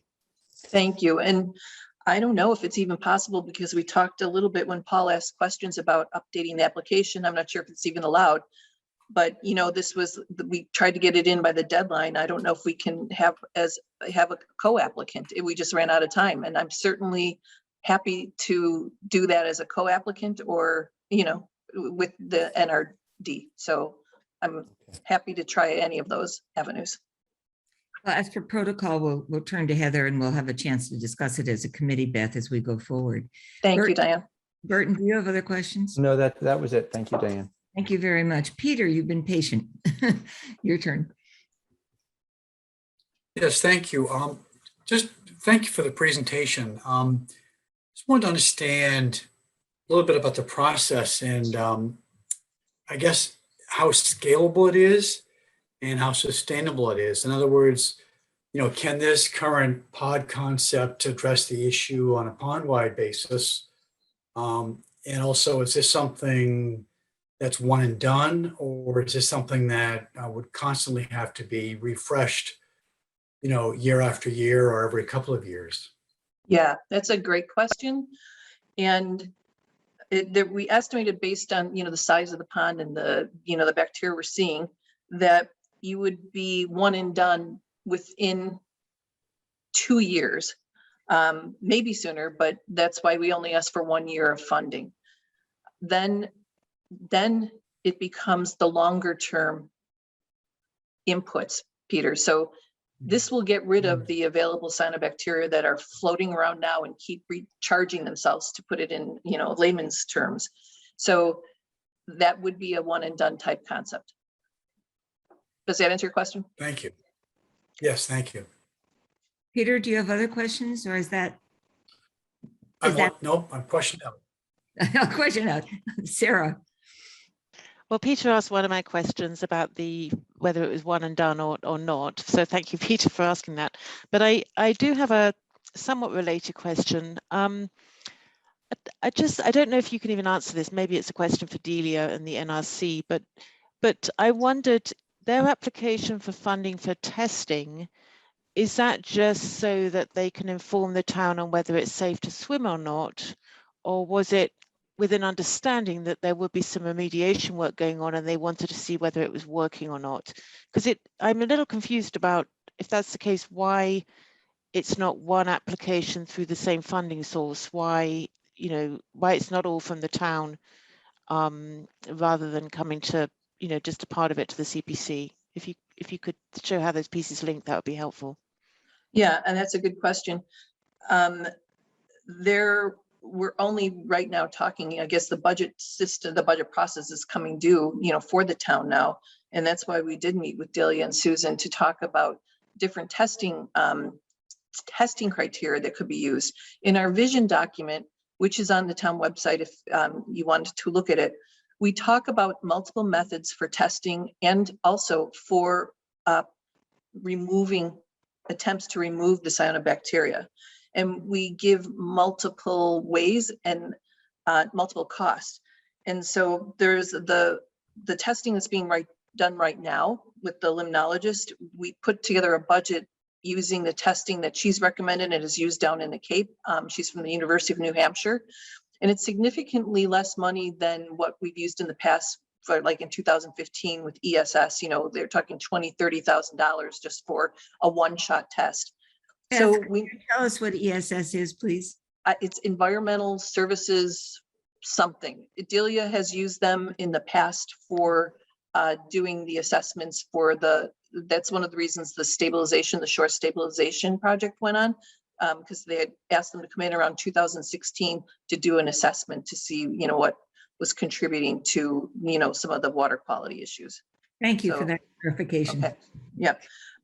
So we were looking for a lower cost alternative. Like I said, I had been in contact and benchmarked many other ponds and lakes that are having these issues, and found out that the water testing, for example, is $40,000 a year or $50,000 a year. Every time you do a toxin test, it's immensely expensive. Mm-hmm. So we're modeling a plan that we put together, and I guess it will be submitted for the budget, we hope, that will be more predictive. So when you start seeing trends, that you can react and do the toxin test only then, which will help Susan Rask determine if there's a safety issue. But you don't want to do toxin testing every week because it's just ungodly expensive. Mm-hmm. So this would be, and used in tandem. And like I said, the APOD, they're doing the testing right now with the APOD. And I think at the end of this, when Nancy and John are done, I think I hear some background noise. I'm not sure if somebody's mic on. Yeah, John just oh, thanks. So that's go ahead. I think when we're done, they'll have a report on that, and we want the APOD to stay in just to get to the bottom, right? We want to get rid of those, and then the testing will continue again throughout the years, and it will be help. We talked about a plan with volunteers. We're right now White Pond is being tested by volunteers for the SECI testing, for the PC, for the fluorometry. The only test that the town had been doing is the E. coli during the season, and only at the beach area. So it's, like I said, it's a collaborative project, and mm-hmm. It is a good question. We just wanted to get something going. And okay. Honestly, Sarah, I thought about putting the CPA application in for both testing and for the remediation. But it seems we've learned now that the town really needs to do this testing, because even the Mass Department of Public Health got overwhelmed and couldn't even do one of those toxicity tests for us this summer. And as a result, we had to keep the pond closed. So I hope that answers your question. It does. Thank you, Beth. And just finally, clarification, you've been referring to various documents on the website. Do you mean the White Pond Committee website? Yes, yes, thank you. There's a White Pond, there was a 2015 version of the White Pond Vision document, and we were asked to prepare a new one. And so that it's about a 25-page document that, you know, we've presented, and we will present again. The select board and Stephen Crane, Kate, Delia, Susan all have copies of that. Okay, and is that also where the letters of support are that you mentioned? There's no letters of support yet, because I looked on the CPC site and saw those examples, and I said, oh, maybe I should do that. Okay. That's fine, because I looked and I didn't see them, so I'm glad to know that they're coming.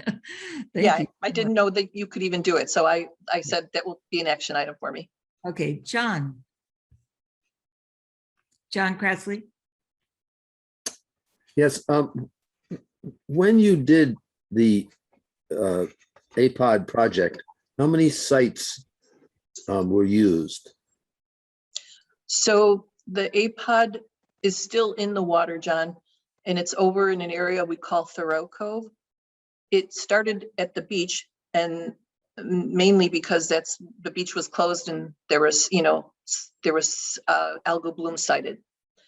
It was then moved and to a different location and is collecting far more cyanobacteria as well. Okay, so the data you have now is from 2 sites. Yes. Right. And if you were funded, how many sites would you anticipate for this amount of money? We'd be treating the entire lake, but it would be based on science and data that's been showing where the water is moving. It's a combination of factors, wind being one of them, but there's underwater columns as well. So the APOD advantage is that there's different sizes and you can have multiple in the water. And so it would be most likely rotating at times. So there are multiple sets of the equipment? Yes, yes. There's big ones, there's bigger ones and smaller ones. It can be adapted for different uses. And the money covers the administration or the movement and the... Yes, it covers... The staffing? Yes, it covers everything. Okay. And I certainly support the idea of a town-related or Delia-supported application, but if that failed in the end, have you all thought about doing this privately, just to gather more data and be able to get closer to established technology? I mean, I think it's a really good question. I think the more, the way these grants work right now, there's not a grant to continue this testing here. Otherwise, we'd be going that way. But it's possible if we even get a portion of the money, like I talked to somebody from Farm Pond and another pond in the Cape where citizens did band together. And one of our outreach programs from White Pond Advisory Committee is we are gathering groups together. One will be a social media group, and that will include the former Friends of White Pond, which apparently in the past has been funded. And so we certainly, if we can't get all the money, would be looking at something like that. Or if it's partial, it's possible the NSF, seeing that the town is a contributor and a believer, might also do something, but we don't know until we cross that bridge. It is a National Science Foundation. So we're trying to be careful about acronyms, Beth. Just Thanks. Because not everybody is going to know what all those things mean. Thank you so much. I'm going to reflect something that I hear a great deal in the community, Beth, and that is that when the town first was given White Pond, the statements from the town was, we're getting this wonderful free gift. Well, actually, it hasn't been free, and it's been costing the town a great deal of money. And so the more you can be very specific in your documentation of the efficacy of this approach, a liaison with Delia and others, the more likely there is to be an appreciation for the effort. Definitely an appreciation for the effort you're undertaking with a financial contribution. Yeah, thank you, Diane. And I think that's in the application and briefly mention it in the PowerPoint. You know, the beach project, as you said, is costing a lot of money. Yeah. But it's not going to be money well spent if we can't clean up this water. So I'd like to just emphasize how important that is. Well, I couldn't, absolutely. But I just wanted I wanted to just remind everyone that, that has been an ongoing, concern within the community. Yes. And just for you to, I'm sure you're aware of it, but yeah, thank you. It takes the big elephant in the room and makes it obvious. Okay. Thank you so much. Are there more questions from our committee? If not, are there questions from the public? And if you could just raise your hand. Yes, good evening, Jim. Mr. Ricker. And Jim, you're muted. We're all going to have to wear t-shirts. Say, please unmute. Someday I'll remember that. I know. It's a challenge. Thanks so much. And I just want to mention I'm on the White Pond Advisory Committee with Beth, and wanted to hear what she was saying tonight and everybody's reactions and responses. There were a couple of good comments I thought about. Is this a one-shot kind of reactive thing? And then what happens after that? Or is there more to it? And I think we've got basically a two-pronged approach. And if it comes out in the vision statement, but there's a clear need. We've got to get this thing under control as quickly as we can and use whatever methods that are in process work. And we think this is one that will do a great deal, because we've got to get that beach open and not have that become just a relic kind of a thing.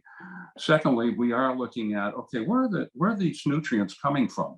And they're primarily nitrogen and phosphorus are the real problem ones. And so what John Higgins is doing will take care of a lot of what's in the pond already.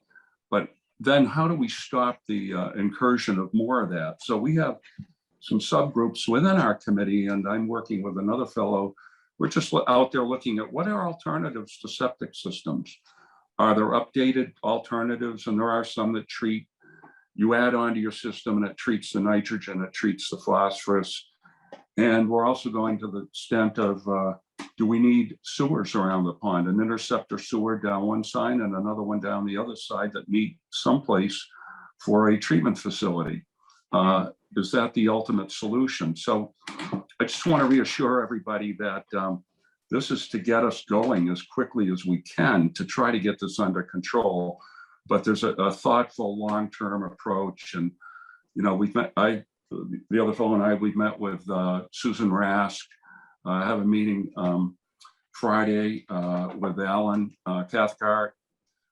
There's a research facility on the Cape that's working on this kind of thing that Susan is well aware of and told us about. So we're going to go down and interview them. And this is information that will hopefully be helpful. And obviously we'll coordinate all of this with the town, but we've got some time, and Jeff was with me. He's a water quality expert. And so anything we can do to help is what we're really after. Thank you. And that was actually the reason for my initial question, Jim, was, the comment about, well, we're going to we're going to prevent the nutrients. Well, we aren't right now. There are a lot of sources for that excessive nutrients pouring into that pond. And so, but thank you for that. And thank you for your good work. That's fantastic. Paul. Yeah. Yeah, I can only fail twice in a day. Jim and Beth, I think a lot of what you're saying certainly wasn't known to the committee and probably not to the larger town. And that is that there's a lot of pieces of this puzzle being attacked. And I think it'd be very, very helpful if there's some communication for the users of the pond, with the recreation department, for example, and others, that this is all going on, because it's known to you quite well, and there's a lot going on. And I think it's worthy of some communication so we can all see that, yeah, this is being attacked from various points of view. Multiple dimensions. Yeah. Yeah. And I'd like to respond to that, Paul. We have been probably since May, including Stephen Crane, Delia, Susan, they've been speakers at our meetings. Anna's come and we've had multiple meetings. In fact, Stephen took an action item to have a group of the town employees to be kind of on a task force as well. And Kate Hodges is the liaison there for, the town employees. And we have Susan Bates on the select board, who is a liaison too. So I would say that we have been involving everybody. Our meetings have been, well attended. We're one of the groups that's been meeting every other week, not once a month. We're meeting virtual and we're meeting in person. We've had meet and greets with town residents. We've gone out in the rain and sat and listened to feedback. So we are reaching out as much as possible. And you might have seen there was an article in the Concord Journal about some of the efforts. And so I'd say, personally, a lot of effort and work and collaboration. It is the way we're going, and we are involving everybody right now. Well, I mean, that's my point, that there is a lot of work in collaboration. And with all due respect to the town department heads and everybody, the larger public is not aware of this. Yeah, they should be. I don't know whose responsibility that is, but I think there's a lot of good stuff going on that it needs wider dissemination. And maybe that's not your responsibility, but it's a general statement that needs to get out there. No, I mean, and that's one of our, I mentioned those 8 subgroups we have. One of the groups is indeed that, to have a central place, because when the beach closed, for example, only people who got notified were the people who were beach members. I, for example, live on the pond and there was no notice, nothing about safety. So we really do need that. And we're trying to spearhead that effort. So there's a central location and people can find out these things, everybody who lives in this town, and not just at the Fisher people who come to have some kind of social media and visitors. So Beth, in your application, a simple chart that would indicate those various subcommittees and their tasks would be not unhelpful. Okay, thank you. Okay, thank you all very much. Hearing, do I hear anything else from the public? Any other comments? Okay, thank you so much. And for the efforts that you're undertaking, great respect and appreciation. Thank you, everybody. Okay, the final application that we'll be reviewing is staff and technical services. And I don't know if we ask you, Heather, to Yeah. Go away. I have a presentation. Okay, here we go. I'm actually presenting. I know, I'm just teasing you. Can everyone see my screen? We can. Yes. Okay. All right. So I am presenting the Town of Concord's request for $40,000 in funding to support the CPA in Concord by providing staff support from the planning division, myself, legal, technical, and consulting assistance funds, our membership dues to the Community Preservation Coalition, supplies and associated administrative requirements, including legal ads, copying for town meeting, etc., and funding to purchase CPA signage. So in order to fund the work of the CPC, the statute specifies that the committee may use up to 5% of the community's annual CPA revenues each year towards staff and technical services. These funds can be used for the same kinds of expenses budgeted for any town department or committee to carry out its mission, including employee salaries, office expenses, and contractual services. Any funding that's not expended at the end of the fiscal year is automatically returned to the CPA General Fund. The budget includes the Community Preservation Coalition's annual membership, which in 2020 and 2021 was $43.50. And that number did not increase due to the pandemic. Usually every year it does increase a little bit. So I don't know what the number will be for 2022. It may stay the same, or they may increase as they usually do. Legal advertisement for our public hearing usually runs about $56. This past year, we purchased some CPA signage for a total of just under $2,200. We got 1 large sign and 6 smaller signs. They're being made currently. And then staff salary this past year, $27,455 went towards my salary. And that does increase a little bit each year. And I've included the past year's expenses for staff salary. And just some of the invoices that we've received over the past year. Oh, and so last year, we spent a little under 35,000 of the 40,000. So there will be a refund in the CPA general fund this coming year for about $5,000. And that's about it. Thank you, Short Heather. and sweet. That's extremely helpful. And the detail, of course, is very helpful. Can you give us a sense for what other communities, how much they allocate for this kind of operation? Do you know that? I did do research when we were looking to increase from 30,000 to 40,000 on other towns. I can try to see if I can find it in my files from that year. It was all over the board. There were some towns that allocated almost $80,000 every year towards staff and technical services. I believe it was Lexington. Some towns were just about the $30,000 to $40,000 range, and some towns were less. So it was really all over the board. Okay, so that there's not a kind of professional level that you could follow across town barriers or town borders in terms of population or size of town. Right. Yeah. And Heather, is it enough? Do you find yourself? It was. Yeah, I know we were 5,000 under, but it was an odd year. Yeah, we were 5,000 under. I think it seemed to be enough this past year. I think if we see in the future the need for more and more CPA signage, or as costs increase for our coalition dues and legal advertisements and that sort of thing, we may need to ask for more in the future. But I think we're still in that, that $5,000 buffer was good this past year, and I think we'll be okay for the coming year. Terrific. And I have another question. I couldn't figure out from the application or from your presentation just now, when we have a lawyer review our CPC materials, I didn't see whether that budget or whether that expenditure comes out of your budget, or whether that's just a general budget that the town allocates to our legal firm. How does that work? Could you explain that for us?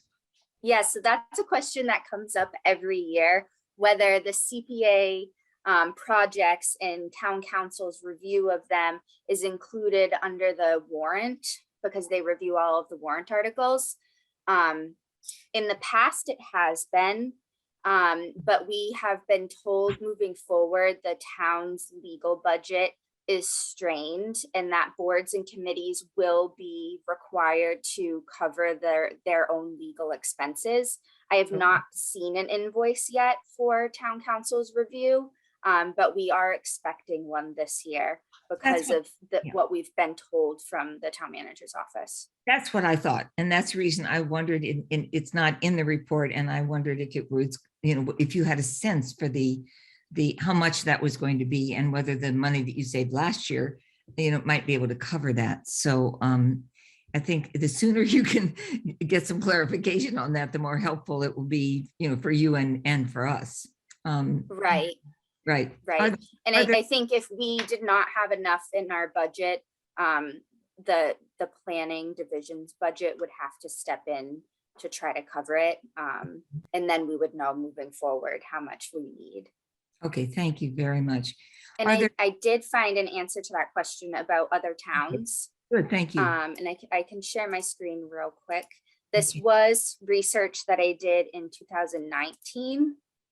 So these numbers could be different, but Acton was about 60,000, Bedford 10,000, Lexington was 150,000, Needham 82,000, Wayland 10, Wellesley 65, and Weston 123. So like I said, it's all over the board. Right. And we don't know legal, technical, and consulting assistance, how much of that was the absorbing of legal, legal costs in those budgets. So there Right, is, that would be a good question. I could email some of those towns to find out Yeah. what their budget is for legal review and consulting services. because that might inflate, the amount of money and make a significant difference. Nancy. Yes, that's very true. Nancy Nelson. Heather, you might have told us this already, but is there a 2022 projected amount of funding that we would get to have 5% of for these kinds of expenses? Not yet. We usually get it in October. So I can Okay. follow up with Kerry to find Okay. out when we can expect that number, but Okay. it's usually in October at some point. I was very taken, legal, technical, and consulting assistance. I'm sorry to see $5,000 go back because I could think of a lot of things we could have done to hire some legal technical assistants like historical architects or scientific experts to help us understand some of these project submissions better. So I think we should keep that in mind, that the legal doesn't need to be confined to town council's review of the projects, right? Nancy, that's a very helpful comment. I don't know the protocol for that, but Heather, go ahead. Right, I would need to find out from town council if that would be a covered expense or if those specific reviews, if requested, should be funded by the applicant. Because it's for a specific project and not for the CPA as a whole. Well, maybe it is broader than that. I'm sure we could figure that out. But it seemed to offer us an opportunity to educate ourselves more about some of these areas that are very technical. Okay, thank you. Thank you so much, Nancy. Those are good and helpful observations. Thank you, Heather. I don't see other questions. Are there questions? And are there any questions from the public in regard to this project? Okay. Great project. Last but not least, yes, it's important. Heather is invaluable to this whole enterprise. Do we have any, you sent us an update on a project that I at least couldn't open, Heather. How is that little process going? Because I wrote you and said I can't open it. Yeah. Yeah, I sent another email that I think the link should work. We're having some issues with IT and sending links, and I don't know why it's like all of a sudden an issue and hasn't been in the past. But they've kind of told me how to do the workaround for them. So hopefully it won't be an issue moving forward. Oh, terrific. Until they figure out the Mimecast issue. Okay. Are there other important updates that we've received that each member of the committee should be looking for and attending to? I've not gotten any updates recently.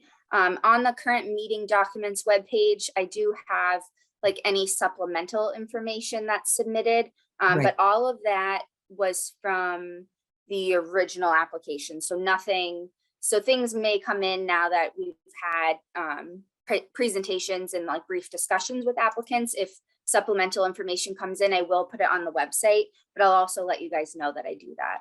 Thank you very much. Any questions about that from anyone on the committee?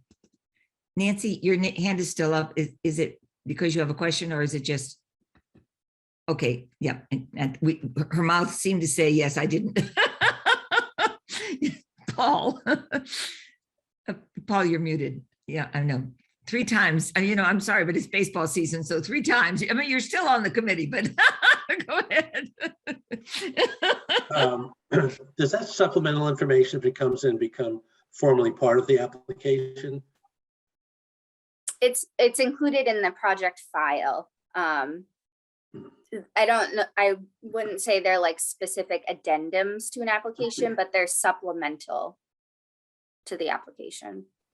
In fact, maybe we could take a moment, Heather, since Paul's very good question has been asked, to clarify the distinction between our committee asking people to provide supplemental information or to have, for instance, Anka Vos, when she presented the libraries, we said, well, can you help us understand exactly what town funding has gone into this before you've requested this funding, so that it would appear to be and is in fact a partnership rather than, a kind of a singular, effort.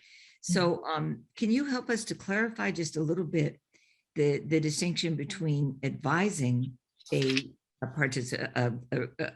somebody who's requesting a grant and then actively inviting them to change it, which I think we cannot do. So can you? Right.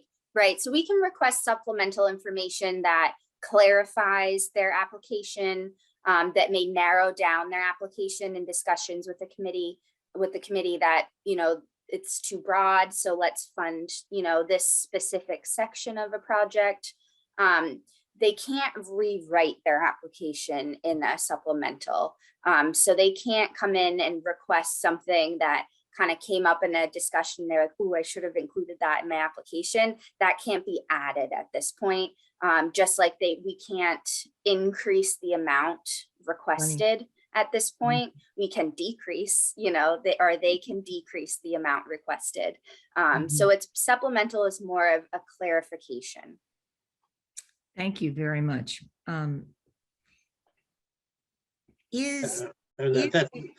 That's very helpful, and I think that clarifies some of the earlier back and forth between Nancy and myself on whether I was requesting revision. Thank you. Yeah, Paul, that's the reason I wanted it to be among us right now, to get that out there, because it is tricky territory. On the one hand, we invite applicants and then we sometimes ask them to come back for clarification, and that there's a fine line between doing that and having them rewrite their proposal. No, thank you. I barely learned how to unmute. I got to learn a lot. Go ahead, Nancy. Some of the questions we ask also are useful to us in developing the grant agreements and the conditions under which the money is allocated to applicants. So that's different than rewriting. Right. Yeah, I think we get to a question of whether Delia is whether this could now be in terms of Beth's, and I see she's still on the call, which is wonderful. Whether she can, how much she can change that application or not change it in terms of information. So John Kratzley. Yeah, I just wanted to mention historically, in this regard, this line is so hard to draw. And we were very, very generous to the Holy Family Parish some years ago in letting them submit essentially a revised application to avoid some of the church and state issues that had arisen in the Acton case. So we do have a history of some, I think, being thoughtful and flexible in this regard. And John, that's a really important point to make. And thank you very much. I think we did the same thing with the Right Tavern last year. We pushed we compressed the amount of spending, but at the same time, we helped to clarify what we hoped they would do with the money. Approval of minutes. I didn't see new minutes. I did not have a chance to draft them. So hopefully by your November 9th meeting, I will have last week's meeting and this week's meeting minutes done. Thank you so much. Before I ask for public comment, I wanted to say that the next time we meet, there's some very big grant proposals before us. So I would really urge everyone to read the documents. And of course, you always do. But if you just were in a kind of casual mood, these are some expensive requests, and we really need to read them very carefully so that we're on top of our game in terms of the questions that we ask and the information that we gather. Okay. I so respect the questions that everybody asked tonight. I mean, they were really poignant, they were appropriate, and I think they helped to move the discussion forward. So thank you all very, very much. And Burton, we're glad to see you. The little peek that we got. Is there any public comment? Linda, do you have something? You've been such a lovely participant here. Do you have anything you'd like to add? Oh, well, maybe she can't hear me. All right. Thank you for asking, but I don't. There she is. There And she as is. always, I'm impressed with the questions. Okay, thank you, Linda. I just wanted to make sure that we acknowledge, and you'll thank Susan, I hope, for us for attending. I know she's part of the White Pond Advisory Committee as an observer, but it was lovely to have her here too. Given the schedule that you all keep, it's appreciated. May I see a proposal to adjourn? Nancy?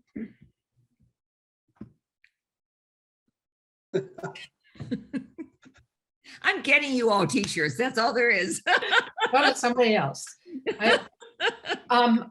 It's my understanding we don't need to have a proposal. You can declare the meeting adjourned. I can? That's what I understand, Heather. I know Tom. Other committees do that. Yeah. Other committees do that. I have always operated under a motion and a second. Yeah. But still, I know we that. could. Yeah, Tom, last year we did it always more formally, and then at the end you were able to say Tom has something. Yeah. No, well, we got a little bit of additional input. I think maybe it was Elizabeth on one of those meetings and said, no, you don't really need to do that. So yeah, but Heather keeps us very disciplined, and so I'd like to, So do I hear a motion to adjourn? Nancy, would you like to make a motion for us to adjourn? No, I think you should. Go ahead. Somebody else do it. It's too much bureaucracy. Somebody else make a motion, please, and we'll do it formally. I make a motion to adjourn. Yes, thank you, Sarah. And a second, please. I would second that. Okay, John Kratsley. Can we hear a vote from you, John? I vote yes to adjourn. Tom? Yes. Paul? Unmuted, yes. You're back on base. Sarah? Aye. Charles? Aye. Peter? Yes. Thank you. Burton? Yes. Nancy, I guess I will ask you. Aye. Aye, a long time ago. So do I. Have a lovely evening and thank you all. Bye, everybody.